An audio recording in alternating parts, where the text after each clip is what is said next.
Love may be blind, but body language can be revealing. An expert offers clues for the latest series of Netflix's hit dating show. Grab a golden goblet. The Netflix series Love is Blind is back with the first episode of its seventh season, released last week, with the host Nick learning what is situationship is. The series that inspired drinking games, take a sip every time someone says the phrase genuine connection, and is both a reality show and a social experiment. Set up shop in Washington, D.C. this time to help 29 singles find love. The premise, of course, is that the singles can't see whom they are dating because of a growing blue wall between them, intended to eliminate all the superficial things that might get in the way of love. Once a couple decide to get engaged, they see each other for the first time and attempt to make their relationship work with all of the complications that porn's work and physical attraction brings.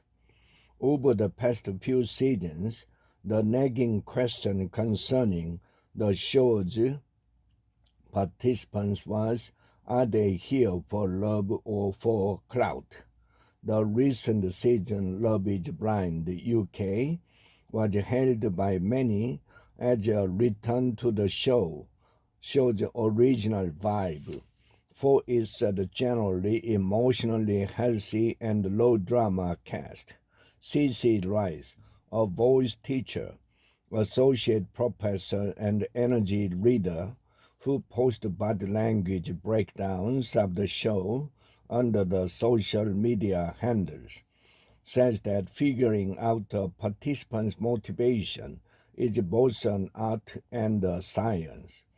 Love is Blind is this incredible opportunity to see people in private. She said, I'm listening for all of the cues. What do they bring up? Where do they look while they are speaking? Are they avoidant?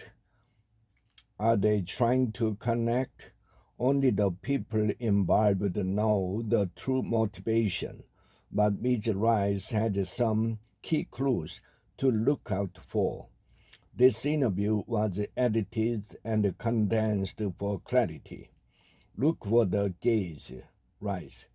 One of the most important things is the gaze. What are the eyes doing?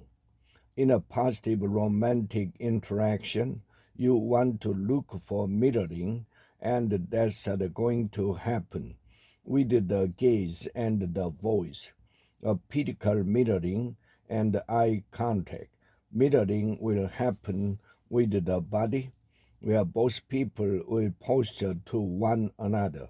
They will nod their heads together. They will make eye contact. Thus, at the same moment, they will repeat a praise or they will laugh at the same time. They will make the same movement when they laugh. Now, eye contact is not always a good thing if somebody is just gloomed on and their eyes never move from the other person's eyes, or if one person's gaze is doing something different. That's where I'm looking for red flags. Self-conscious grooming. Self-conscious grooming is not a bad thing. All it means is that in that moment, one becomes aware of themselves in the situation. Women tend to be more apt to self-consciously groom because we are more apt toward grooming, period. And so we have a particular way in which we want to appear. And even if we are not in front of a mirror, when we become conscious of the self in the situation. We start to fix things even if we don't know what they are out of place. People start grooming with their fingertips. They'll start moving their hair. Men will do a lot of beard stroking. At the moment that it happens, the eyes will avert or avoid the gaze. Even if I'm not getting actual feedback that I look out of place, I feel out of place, and so my instinct is to solve and to fix and to groom. Oh, I'm having this uncomfortable situation right now. How's my hair? Let me just make myself presentable. Note the protective posture. Protective posture is essentially guarding one's body, especially in the vital organs. There's a C-shaped spine, or what we call navel gazing, where a person curls their body in and their avoidant gaze goes into themselves. They are no longer able to look up and out at you. Instead, they pull their gaze into themselves and open the arms, will cross over the heart so that there is no energy.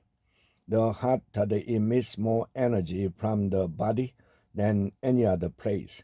Our natural instinct is to protect our sex organs, our vital organs, our breast. We talk about pheromones and smells. We all still pick up on that stuff unconsciously. When somebody closes up their armpit, cross their legs, pulls their feet closer to themselves, and hide the top of their head with the hat, what they are doing is they are covering all of the spaces that emit their smell and emits the sweat. We are unconsciously protecting the parts of us that are sending pheromone signal to the other person in that room about how we are feeling and our level of comfort. Watch for manipulation. Manipulation often comes in the form of playwriting, a concept she later credited to Stephen, a professor of movement at the University of California, San Diego. They are trying to implant that information into your consciousness, particularly to implant it as truth, so that you cannot overwrite it with your own experience. It comes open with a lot of talking over someone, putting your language in their mouth, or inhibiting them from responding in their overall rhythm. It is a tactic of dominance, and it is a way to establish continued dominance throughout the relationship. It is exactly that thing you want the other person to say. Tell me how great I look in this. Don't I look really good? Doesn't your wife look great? Right? Giving somebody the language to use for you inhibit their ability to come up with language on their own. Now, that is being implanted. They have a really difficult time thinking their own thought. Instead, ask a real question, an open-ended question where the answer is not included in the question.